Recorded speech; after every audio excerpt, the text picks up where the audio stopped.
When he went into the house of one of the rulers of the Pharisees on the Sabbath to eat bread, they were watching him. Behold, a certain man who had dropsy was in front of him. Jesus, answering, spoke to the lawyers and Pharisees, saying, is it lawful to heal on the Sabbath? But they were silent. He took him and healed him and let him go. He answered them, which of you, if your son or an ox fell into a well, wouldn't immediately pull him out on a Sabbath day? They couldn't answer him regarding these things. He spoke a parable to those who were invited. When he noticed how they chose the best seats, and said to them, when you are invited by anyone to a wedding feast, don't sit in the best seat, since perhaps someone more honorable than you might be invited by him. And he who invited both of you would come and tell you, make room for this person. Then you would begin with shame to take the lowest place. But when you are invited, go and sit in the lowest place, so that when he who invited you comes, he may tell your friend, move up higher. Then you will be honored in the presence of all who sit at the table with you. For everyone who exalts himself will be humbled,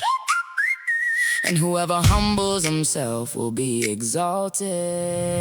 For everyone who exalts himself will be humbled, and whoever humbles himself will be exalted. Go out into the highways and hedges, and compel them to come in, that my house may be filled.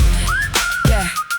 He also said to the one who had invited him, when you make a dinner or a supper, don't call your friends, nor your brothers, nor your kinsmen, nor rich neighbors, or perhaps they might also return the favor and pay you back. But when you make a feast, ask the poor, the maimed, the lame, or the blind, and you will be blessed, because they don't have the resources to repay you, for you will be repaid in the resurrection of the righteous. When one of those who sat at the table with him heard these things, he said to him, blessed is he who will feast in God's kingdom.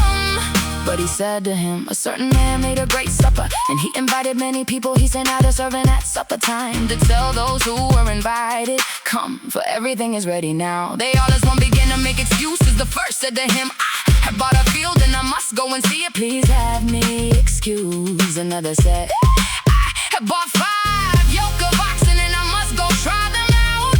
Please have me excused. Another said, I have married a wife and therefore I can't come. That servant came and told his lord these things. Then the master of the house, being angry, said to his servant, go out quickly into the streets and lanes of the city, and bring in the poor, maimed, blind, and lame. The servant said, Lord, it is done as you commanded, and there is still room. The Lord said to the servant, go out into the highways and hedges, and compel them to come in, that my house may be filled. For I tell you that none of those men who are invited will taste of my supper. For many are called, but few are chosen.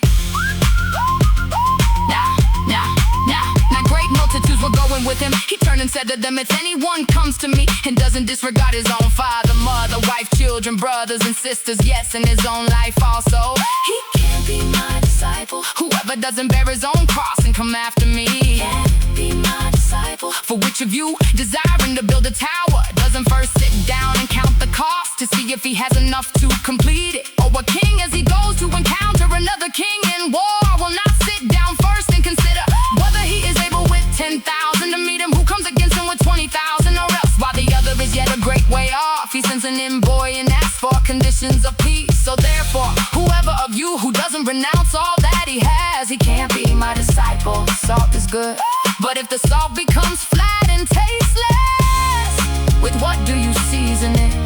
It is fit neither for the soil nor for the manure pile. It is thrown out.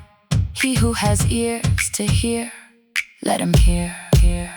For everyone who exalts himself will be humbled, and whoever humbles himself will be exalted. Go out into the highways and hedges, and compel them to come in, that my house may be filled.